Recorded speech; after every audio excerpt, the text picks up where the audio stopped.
Hello friends, welcome back to my channel made for each other. तो आज का schedule मेरा बहुत ही बिजी रहने वाला है। इस वजह से हम तीनों लोगों ने अपने काम को मिल बांट करके पूरा किया। मोटर चल रही थी, इसी वजह से मैंने पहले सोचा कि मैं पानी भर लेती हूँ। उसके बाद मैं किचन में जा कर के दाल बना चढ़ा दूँगी। आज मैं लौकी और चने की दाल बना रही हूँ और दाल चढ़ाने के बाद मैं अपनी पूजा करने लगूँगी, क्योंकि आज बाहर निकलना था, बेटी का आई चेकअप कराना था। वैसे अगर हस्बैंड का केवल लंच बनाने की बात होती तो मैं कुछ हल्का फुल्का बना लेती, बट पास में एक फैमिली है जिनकी वाइफ हॉस्पिटल में एडमिट है और उनके यहाँ कुछ प्रॉब्लम भी है, तो गांव से कुछ लोग आए थे। तो मैंने सोचा कि मैं इन सब के लिए खाना बना देती हूँ, क्योंकि चने की दाल मेरी पहले से भीग रही थी। मैं कुछ और बनाने जा रही थी, बट जल्दी जल्दी में जो है मैंने सोचा कि मैं इसी को तैयार कर लेती हूँ। घर में लौकी भी पड़ी हुई थी, तो मैंने दाल जो है अपनी चढ़ा दी है और मैं अपने पूजा घर में आ गई हूँ। आज अक्षय तृतीया का शुभ दिन है और हमारे बड़े बुजुर्ग बता करके गए हैं कि अक्षय तृतीया के दिन हम लोग जो पूजा पाठ करते हैं तो उसका जो फल होता है वो हमें पीढ़ी दर पीढ़ी मिलता है, वो कभी ख़त्म नहीं होता है।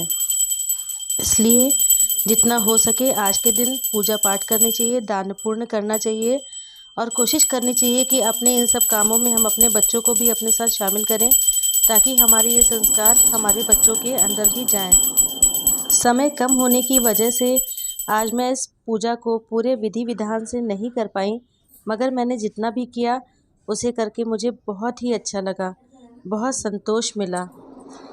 क्योंकि अगर मैं विधि विधान के चक्कर में पड़ती तो हस्बैंड का लंच भी ना तैयार हो पाता और साथ के साथ जो लोग आए थे गांव से वो भूखे थे और उनके पास मैं फिर खाना भी ना पहुंचा पाती।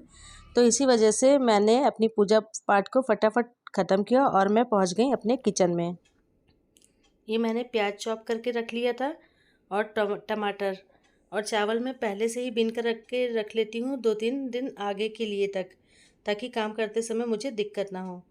और जब तक ये दाल तब पक रही थी, अभी सीटी नहीं आई थी, तब तक मैंने इस आटा भी मार करके अपना रख लिया और अब मैं दाल को फ्राई कर दे रही हूँ।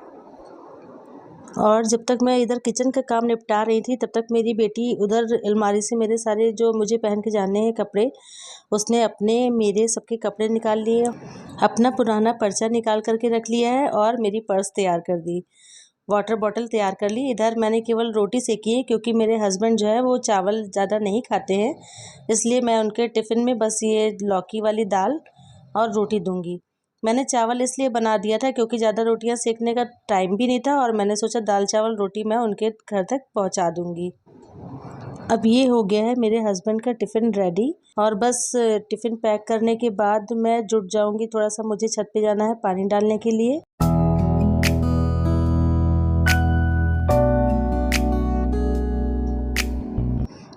तो अब ये निकल रहे हैं अपने ऑफिस के लिए और शायद ये मेरे फेस पे कुछ लग गया है, तो वही हटाने के लिए बोल रहे हैं।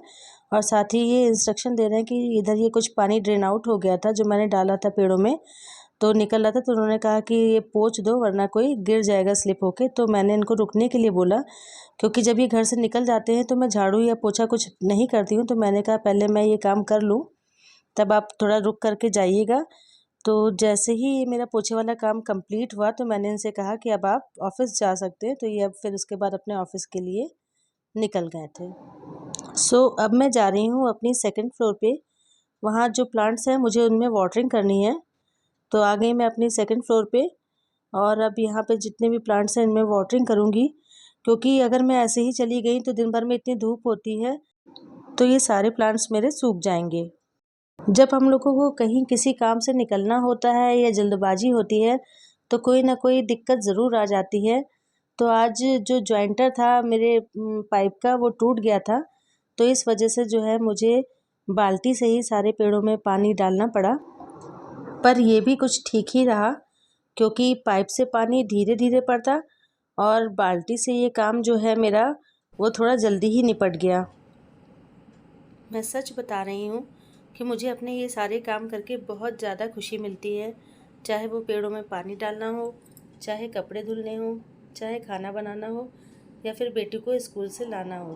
क्योंकि हम अगर अपने कर्तव्यों को सही से निभा ले जाते हैं तो उससे बड़ी पूजा कोई दूसरी हो ही नहीं सकती।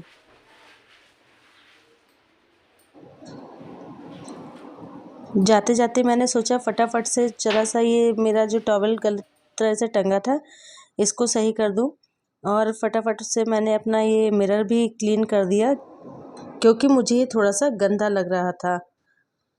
ये मैं ऊपर से उठा लाई थी, मैंने धो के डाला था स्टूल का कवर, और ये ऐसे बेड पे पड़ा हुआ था, तो मैंने सोचा कि बस थोड़ा सा ही समय लगेगा और मैं साथ के साथ इसको भी सही कर दूं, नहीं तो ये काम मेरा शाम तक पड़ा रहेगा और आ कर के मुझे इसको निपटाना पड़ेगा और फिर आने के बाद काफ़ी थकान हो जाती है, तो ये सारे काम करने का फिर मन नहीं लगता है। तो मैंने कहा इसको सही कर दूं।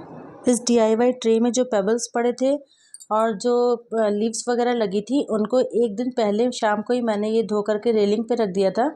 तो मैंने सोचा इस समय हवा चलती है तो ये सब कहीं गिर वगैरह ना जाए, तो मैंने साथ के साथ इसमें डाल दिया और ये रहा मेरी स्टूल का लुक। और थोड़ी सी डस्ट आ गई थी, तो मेरी आदत है कि कहीं जाने के पहले ये सब थोड़ा सा कर देती हूँ, ताकि मैं ये सोचती हूँ कि वापस तो यहीं पर आना है और शायद आने में लेट भी हो जाता है। तो मैंने कहा फिर आकर के गंदे गंदे ऐसे बेड पे लेटना फिर अच्छा नहीं लगता है। तो बस ये लास्ट वर्क था क्योंकि भाई को भी जाना था और वहाँ मम्मी लोग वेट कर रही थी, लेट हो जाता। तो फटाफट मैं तैयार होकर के बस सब निकलने ही वाली थी। और आज हॉस्पिटल पहुंचने के पहले हम लोग अत्तू बाबू को स्कूल ड्रॉप करेंगे। इसके पहले वाले वीडियो में आप इनके छोटे भाई पत्तू बाबू से मिल चुके हैं और ये है फेवरेट अत्तू बाबू, ये बुआ के बहुत फेवरेट है। और अब इनका स्कूल आ चुका है और यहाँ इनको स्कूल ड्रॉप करने के बाद हम लोग जो है हॉस्पिटल के लिए निकलेंगे। भाई जो है वो अत्तू को ड्रॉप करके आ रहा है। मेन जो है आज ये लोग सब लोग हम लोग पापा के डायलिसिस के लिए जा रहे थे, मम्मी पापा और भाई, दोनों भाई लोग ही ले जाते हैं डायलिसिस कराने के लिए। कभी बड़ा वाला भाई ले जाता है और कभी बीच वाला भाई ले जाता है। तो पापा को किडनी की प्रॉब्लम है और वो डायलिसिस के लिए विवेकानंद हॉस्पिटल जाते हैं और बेटी का भी चश्मा वहीं पे टेस्ट होना था, तो हम सब लोग साथ में ही निकले। पापा की कंडीशन थोड़ी क्रिटिकल है और उन्हें पता भी है, बट वो कभी हम लोगों के सामने नर्वस नहीं होते हैं, मगर पापा के लिए सोच के मन हमेशा बहुत ही दुखी रहता है, बहुत ही परेशान रहता है, लेकिन वो हमेशा हम लोगों को हिम्मत ही बंधाते रहते हैं। और अब हम लोग इंटर कर चुके हैं हॉस्पिटल के अंदर। यहाँ से जिधर मम्मी दिखा रही हैं उधर मुझे बिटिया के लिए पर्चा बनवाने जाना है और इधर सामने मम्मी लोग डायलिसिस के लिए चली जाएंगी, तो इधर से ही फिर हम लोग यहाँ पहुँच गए। पर्चा अपना एंटर करना था मुझे यहाँ पर। आइस टेस्ट कराने जाओ तो जो पहले की सारी फॉर्मेलिटीज़ होती हैं वो सब तो पूरी हो चुकी थी, बट मेरी बेटी को कुछ ज़्यादा प्रॉब्लम थी। कई बार हम लोग जब डिप्रेशन में होते हैं या डिमोटिवेट होते हैं तो एक बार हॉस्पिटल जैसी जगहों पर ज़रूर चले जाना चाहिए, क्योंकि यहाँ जाकर के पता चलता है कि अपने पास कितनी कम तकलीफ़ें हैं और कुछ लोग ऐसे हैं कि जो कितनी ज़्यादा कठिन परिस्थितियों से गुज़र रहे हैं। 3 से 4 घंटे का समय हम लोगों को यहाँ पर लग गया था। सो फ्रेंड्स, आज का हमारा वीडियो यहीं पे कंप्लीट होता है। अगर आपको हमारा वीडियो अच्छा लगा हो तो please like share subscribe my channel. Thanks for watching.